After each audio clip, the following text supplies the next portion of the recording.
Welcome back to another episode of the Startup Therapy Podcast. This is Ryan Rutan from startups.com, joined by Will Schroeder, CEO of startups.com. Will, as founders, we spend a lot of time thinking about all of the things that could go wrong. And well, sometimes they do, right? And sometimes all of the things go wrong and startups fail. So I was thinking today, why don't we talk about what does that actually look like?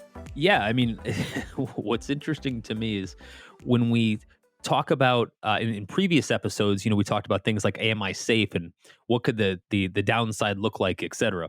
Yeah. What we're talking about today is that actual aftermath, but more importantly, what you do in that aftermath. Because I think for a lot of founders, maybe they're going through this now. Maybe they are in the aftermath period where things definitely started to fall apart. And now they're at a point where that business is done, or it Yeah. feels that way. And now we're looking the other direction saying, okay, well, what next? Here's what next typically looks like. And this is the part that I really want to get into to start. Here's what it looked like for me. Let me be That's a more good place to specific. start. Yeah. So, circa 2007, maybe, I'd been starting this company called affordit.com that doesn't exist anymore. But in its moment, it was a hot little internet company. It doesn't matter what the concept is, I'll save it for another show. But the net of it is, we ended up raising a bunch of money in short order in Southern California from some really well-named investors. Folks like Founders Fund. Mark Suster invested personally from Upfront VC. It's just a great group of people, and we raise a bunch of money. Kind of like most startups do, we make a big stink that we're here and we've raised and we've got this big vision. We're bringing on people and all the things that we do. Well, you can probably guess it didn't work. And so we went from hero to zero in probably the course of about 2 years, a story I'll tell in more detail some other time. What's relevant to today's story is I went to colossal failure in record time. In that time where I was in essentially just failure mode, I started to analyze how I was feeling because I felt like shit and why I was feeling that way and really what I could have done differently. And Ryan, I'm sure you've been through this, but at the time, it's kind of hard to be real analytical about it because I think it's mostly emotional. What's your take? Yeah, well, I think a big part of it too is that failure, even when it's fast, it's rarely all at once, right? So there's a lot that leads up to it, right? And there are little signals, and sometimes as founders, we're the last ones to admit that it's actually at that point. And so I think that there's this, and it's probably just a self defense mechanism. I know in my case, I was still like trying to fight. I was still trying to deny that it actually happened. And then once I was sure that it was, it's like any catastrophic event. You relive it over and over. I thought about individual conversations I'd had. What if I had hired that person? What if I hadn't hired that other person? What were all the things, and I just kept reliving it in my mind over and over and over again the first time. And I really, really put myself through the ringer over it. The first time I went through this, it was we're like circa 2003, I guess, at this point. And so I was, past my first company, which was successful, had exited that one, but I'm only a few years out of university at this point, still fairly young. And I just took the lesson really hard, right? And I felt like I owed it to myself and the company to just beat the shit out of myself. Not for any real reason. There wasn't an outcome that would Big, come right? from that. Yeah. Yeah, but like it was like I felt like I had to self-flagellate, right? Like it was just like walking down the street, whipping myself with chains just so that I could. Everybody knew that I was suffering appropriately. There wasn't any point to it at all, and I don't recommend it. But that was absolutely what I did the first time. I think from my standpoint that you mentioned the self-flagellation. I thought about all of the people that I had let down, right? I had let down Yeah. obviously the people that invested in the business, obviously the Yep. people that were working at the business. We didn't have many customers, which is probably why we didn't have much more funding. So I didn't let too many of those people down. Yeah. But and then there was this bigger part, and this is pure ego. We made a really big stink. No, I'm not going to say we. I made a really big stink about what a great company this was going to be, doing your typical run around town founder promotion. And I made an ass of myself, just plain and simple. There's no better way to put it. I said I was going to do something big, and I lost the championship right in front of everybody. Yep. Or at least that's how I felt about it. It turned out no one else cared at all. Right. It Whatsoever. doesn't A matter to them. fact Yeah. a fact I would learn much later. But here's what's important. At the time, that's not how I saw it. So at Of the course not. time, we're just covered in maybe not self-pity, but self-doubt. It's a horrible place to be. And I think what I didn't know and what I'd love to cover in this episode is what I learned to do about it. And Ryan, again, I know you've been through it. We've coached hundreds, if not thousands, of founders through Yes. situations like this. There is Yep. actually a game plan for this. There is a way to judo move all of this.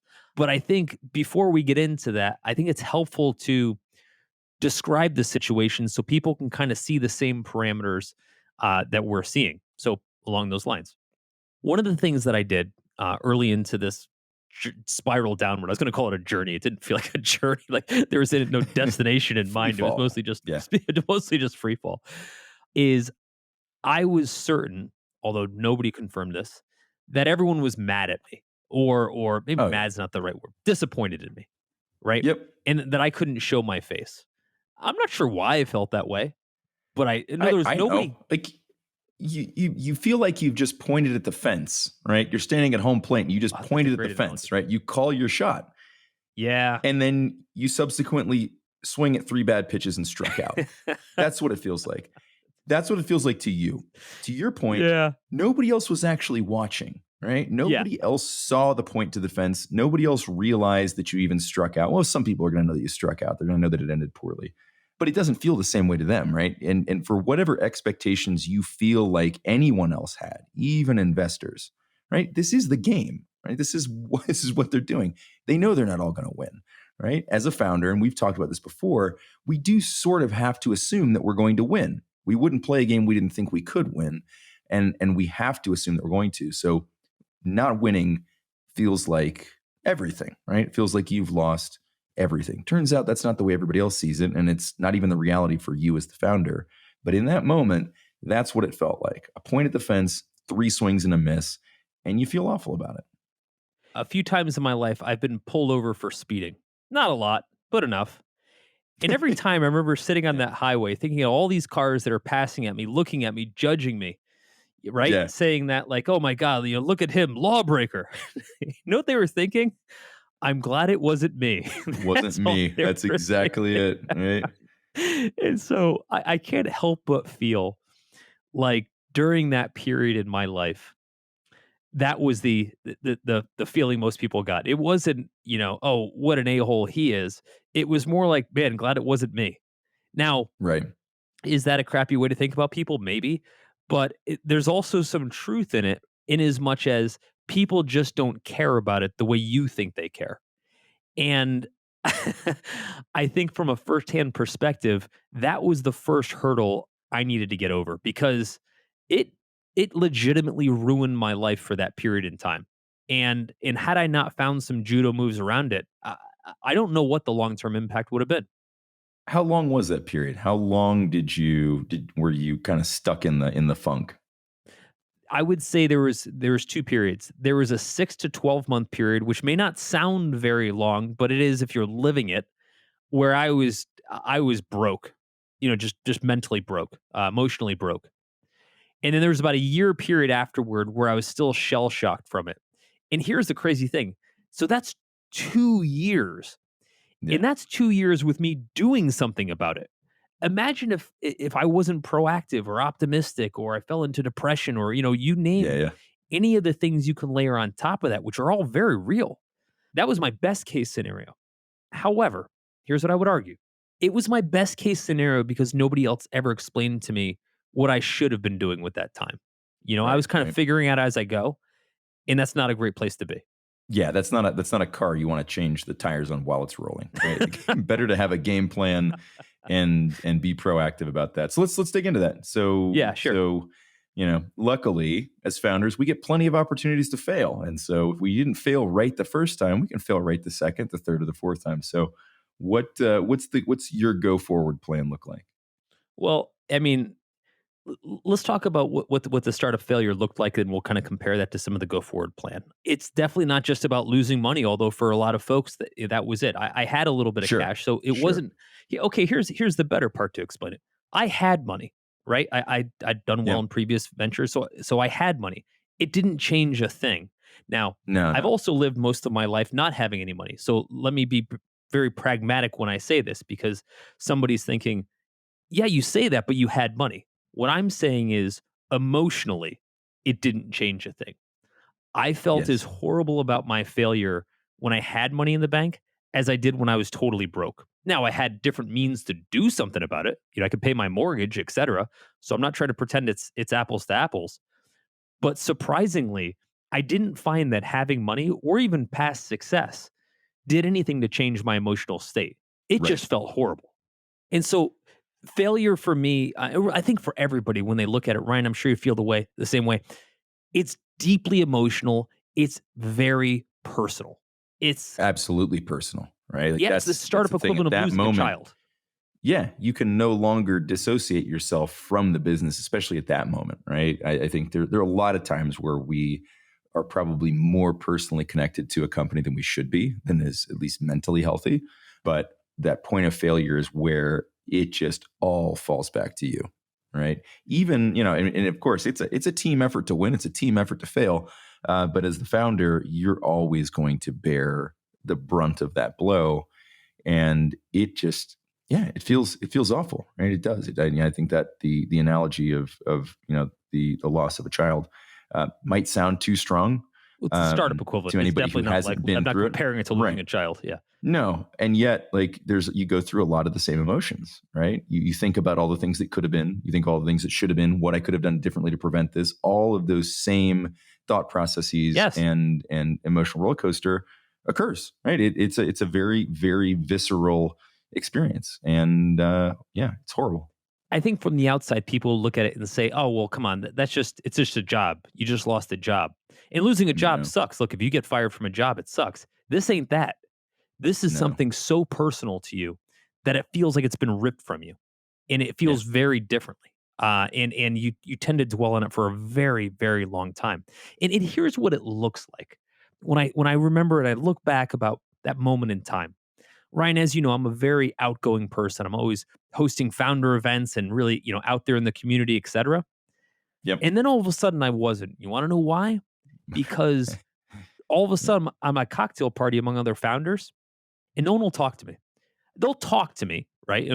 They don't dislike me, right? But it's yeah, awkward. We're it's kind of, uncomfortable, oh right? God, it's so uncomfortable. For them, And for them as well, right? Because what do you so bad. say?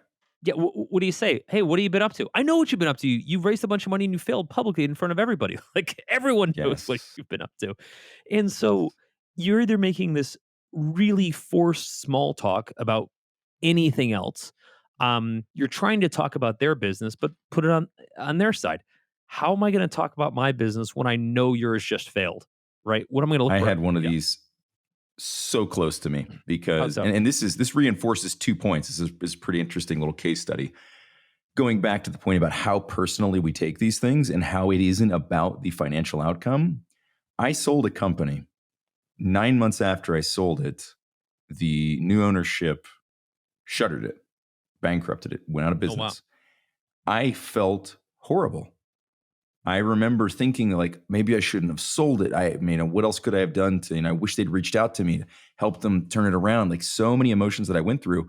My financial outcome was already set. I was done. It didn't cost me anything, right? And so it tells you a bit about how personally we take these things, that the demise of this business almost a year after I had sold it and was fully out the door, I still had a huge emotional reaction to that business closing Of course you did. because I had put my life into that thing. I had grown it from nothing, started it, and built it up to the point where I was able to sell it off. Was super proud about the outcome, and then watched it die, and it was horrible. Now on to the Ryan. next piece. A couple months later, at a cocktail party, I am standing across from the person who bought it from me. And like, what do Oh. you say at that point, right? Like, it's so awkward. Like, hey, sorry you weren't as good at that as I was, or whatever. Like, I don't know. It was super awkward. Like, I wanted to say something, and we definitely did commiserate a little bit about the loss of the business, but like, it was awkward as all hell. Yeah, I agree. And you know that it's not just that conversation. It's the conversations where you're not in the room and you're wondering what's happening Oh, in yeah. those conversations. And Yeah, I for hate to say sure. it, but a lot of founders kind of get into a little bit of a sewing circle. And if I'm being super transparent, sometimes they're gossipy little bitches. And in that time, you're the punchline of their discussions. Is it Yep. gross? Yes, Yep. it's a horrible thing to be a part of, whatever. But it happens. It's only worse when the people that are criticizing you are people that, aren't founders themselves and don't understand what's going through, like what you're going through. And Right. that's a Right. whole other discussion. But, when I think about it and I think about now I'm worried about what all these other people are saying.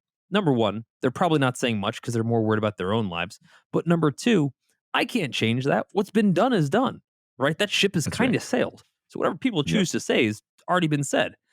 And it took me a long time to wrap my head around that. And is that ego? Yes, and it's of course it is, and it was supposed to be. How could you ever create something from nothing, something that comes out of you and not have ego attached to it?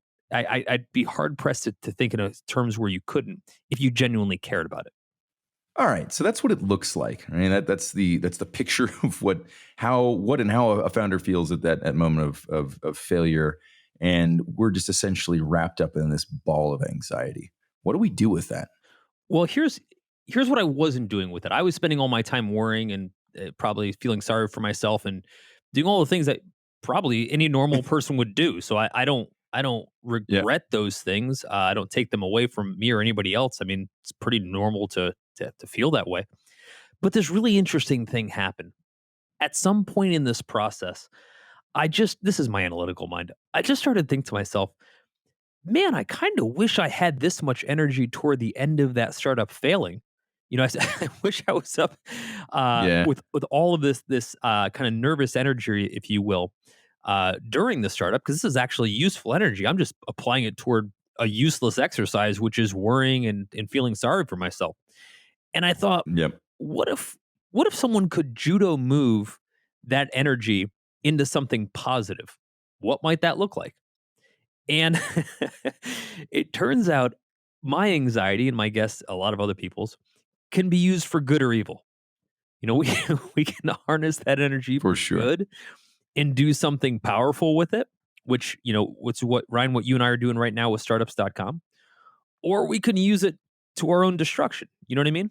Yep, yeah. You can either build yourself up, you can pick yourself apart. It's the same amount of energy, but let's talk about how do you turn that corner? Because I think there is a period where I'm not sure you can just go straight from, okay, my startup's failing.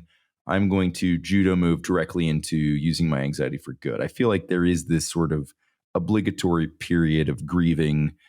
Can you go back in time and remember like when that happened? What was it that happened that allowed you, other than the realization? Because I think the realization is one thing. I mean, we can say this to people, they can hear us say it. Use your anxiety for good. But how do you go from the depths of despair where you just feel like you have to beat yourself up to turning that energy around? Like, is there something we can actively do to make that happen?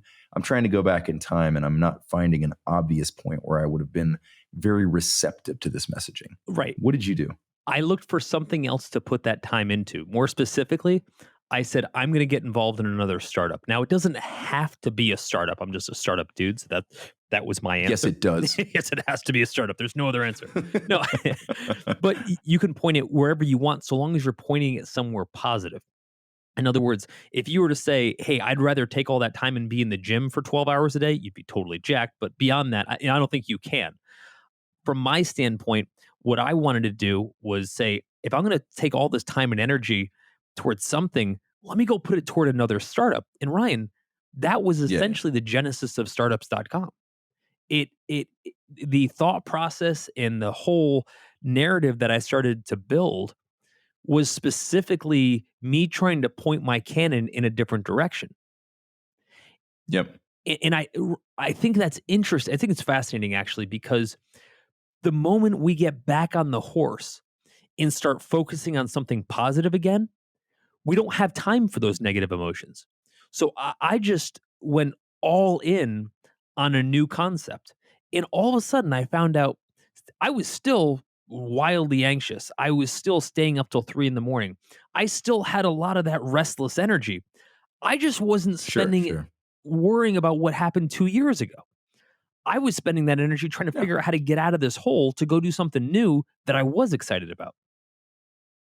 Yeah. So the hard redirect, right? Just stop spending your time looking backwards, hard redirect into something else, apply the energy there and move forward. You're right. It almost doesn't matter what it is. No.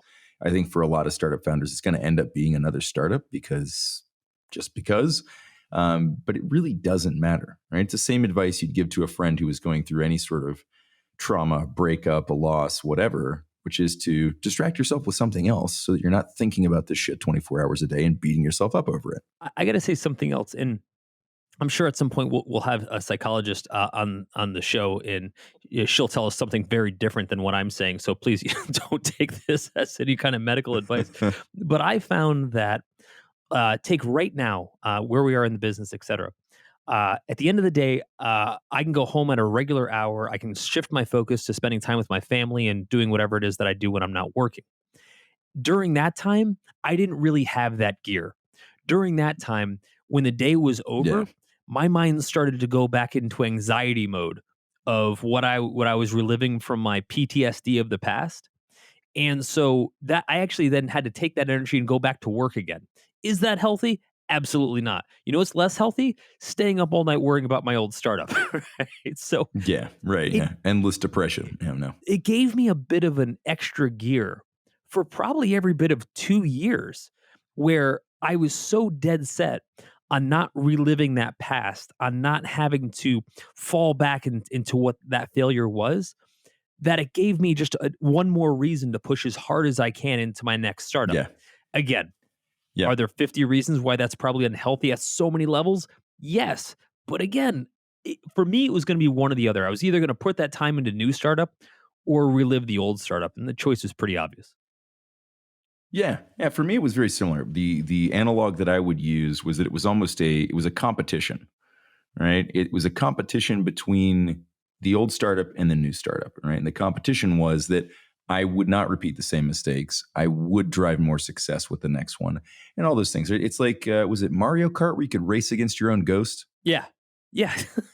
Yeah, that's what it was. How So I was appropriate is using the that? previous failures as the startup ghost, right? And I'm comparing the two, right? So rather than look back at it as complete abject failure, I looked at it as baselines and benchmarks that weren't sufficient, and so they needed to be beat, right? Whatever the metrics of failure were on that one needed to be exceeded with the next one. And just being a competitive person by nature, that helped me a lot. That was how I could kind of positively channel that energy and say, like, look, I'm just going to do better rather than thinking of it as having lost everything. I sort of think of it as having lost a game, not the championship, not the last one, not the entire season, just one, right? And knowing that we can continue to do this and do it over and over again, and keep trying. And we've both said this before, like half the fun is building these It things, is. right? So getting the opportunity to build another one, not really that bad. Once you've been through failure a couple times, you know that you're not going to die from it.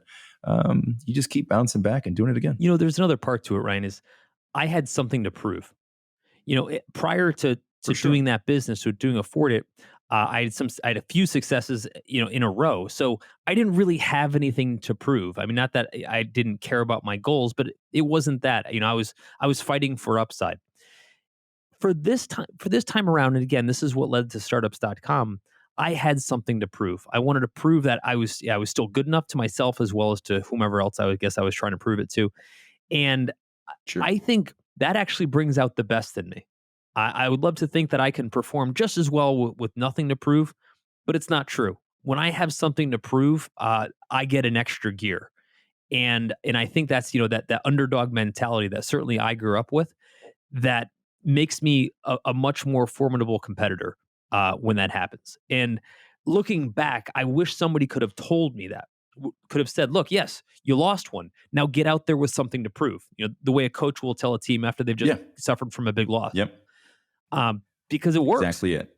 It's motivating, It especially the does. right people. It's motivational, right? There's a reason coaches continue to do that because it will motivate people to achieve more than they did the last time, right? There's nothing wrong with And that. then some other interesting things happen, Ryan.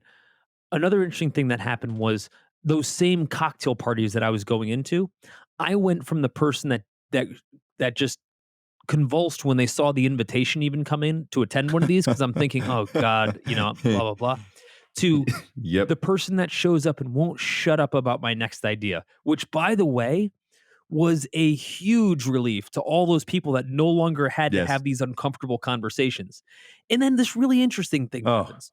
yeah. It's all of a sudden I recognize because I'm getting out there again and I'm doing my thing that no one cared that I failed. That everyone was just like, man, I'm just glad to see you're out there. Like, I can't wait to have more conversations like we used Oh, to because we're not just talking about your failure. of course. We're talking about somebody else at that point. I mean, they happen frequently enough that you don't ever stay the most recent failure for very long, We're right? back in the sewing You're no circle. longer the new kid in the failure Yeah, squad. yeah, Yep. yeah. But I got to tell you, when I'm working on something new, I get so excited about it. Today, I was at lunch with a founder. I was telling him about a new product that we're working on at startups.com. And just that anxious, excited energy that you get when you're talking about shaping the world a little bit, especially with another founder, is awesome. And I Let's feed up. call it what it is. What's that? Mania. Mania. It's What's the mania. mania? Like we get manic. Yes. That's what we I do. wanted the Right? mania back. Like, I that's wanted that's some where we mania. get. Yeah, you bring back the mania and you just direct that insane energy and anxiety into something else. And I think the key here is that we have something else that if we're coming off of a loss in some way, our first focus point is to find something else to put that energy into. It doesn't have to be our next startup necessarily. It could be a startup. It could be a idea, an idea. It could be something that we feel is a good use of our energy right now. I would caution, and I think Ryan, now you and I talked about this in a previous episode. It's also okay to not work on your next startup, and usually your next startup, if you haven't had any time to think Yeah. about it, is a shitty idea. I think we talked about it in the context of what happens to founders when they cash out. They go and start something else, and they didn't have enough time to think Yes. about it, and they start some crappy business. But in this case, I think having something else to wrap your arms around is super powerful. Sometimes, even if it's not even your business, you're just advising another company and trying to get them going. I've seen a lot of that done successfully. That's what I did after the last exit. Was I just spent time then working with other startup founders rather than jumping right back into something, because I had done that before. I had jumped right into something, and ended up being something that was objectively it was a good opportunity, but it wasn't something I was that interested in. I just got involved with it because I didn't have any. I had free time. Right, free time is a huge danger. And so I jumped into something. So after the second, I was like, you know what? I'm just gonna pump the brakes. I'm gonna get my startup adrenaline needs filled by proxy, and I'm gonna work with other founders, and I'm gonna stay close to the game and enjoy myself. But I'm not gonna leap right back in just because I can. Well, let me Right, and I think that doesn't matter whether you're coming off a failure or success. I think that it still redirect the energy. But yeah, you're absolutely right. You don't have to jump right back in another startup. Yeah, I think another caveat I'd put is what I didn't do at all, and I wish I could have advised myself. I didn't recoup physically. I'd been Oh running yeah, myself much harder than I realized, and also in a past episode, we talked about some of the physical costs of what it meant to keep running ourselves that hard. Trips to the ER and really nasty stuff. yes, Um, I didn't appreciate the toll that the entire journey had taken on me mentally and physically. And I think if I were to go back in time and basically coach myself again, I would say, yes, you need to work on something else. But before you do that, before you make that the priority, you need to make a priority on what healing is going to look like. Mentally, physically, emotionally. yes, You've got to do something to get yourself reset because there's no version by the time you've gotten to this point where you're doing pretty well. I don't think that's even physically yeah. possible. Look, it- this is my kryptonite. This is absolutely my kryptonite because I'm competitive with myself. I refuse to believe that I can't just jump right back in and do something. Case in point, on Sunday, played a full 90 minutes of Oh boy. soccer. Towards the end of the game, popped my hip partially out of socket, right? Got fouled pretty hard. Hip popped out a little bit. one of my teammates came, yanked my leg back into place, and we were short players, so I didn't come off the field. I stayed on the field, and I just sort of maintained my space. Wasn't very useful. Just stayed in my spot. But that's not where the story ends. That's not that was okay, right? It gets dumber because last night I decided to go ahead and practice jujitsu because it's Oh, Monday night brilliant. and that's what I do. And I told myself, no, that's fine. I can do that. I'll be fine. And we've got a guy preparing for tournaments. So like I wanted to be there for him. I wanted to be able to support him and make sure he gets what he needs. And so I decided to just go ahead and do that. Right. I didn't give myself the time to recover. Today I'm paying Oh, for it. I'm sure. I'm walking funny today. I'm sure of it. Look, the way I see it, when we talk to founders and we've kind of been through this process ourselves, the best way to deal with startup failure is to reload. The best way to channel and harness that startup anxiety is to reload. The reloading can come in various forms. It can come in a version where I'm going to reload my health and my mental Yep. wellness. It can come with I'm going to reload my career. I'm going to reload my bank account, hopefully. Uh, Yeah, that's a common one. there's so many versions, and we're all probably suffering from all of those. So I don't want to discount any of those or try to weigh more in some capacity than others. However, what I will say, and I can't emphasize this enough, all that matters when it comes to that point of failure, when it comes to that point of reset, is that all of our energy, every bit of emotion goes toward the reload. And that is our only focal point on a go forward basis.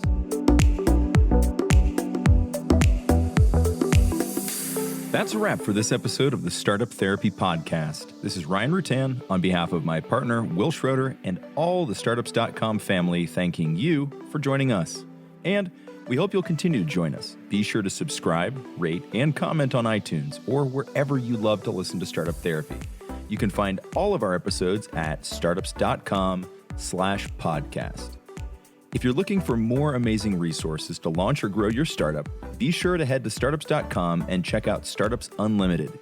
It's everything we have to offer, from our online university to our amazing community of experts and founders, and even all the tools we've built like BizPlan, Fundable, and LaunchRock. It's everything a founder needs. Visit startups.com/begin. That's startups.com/BEGIN. You'll thank me later.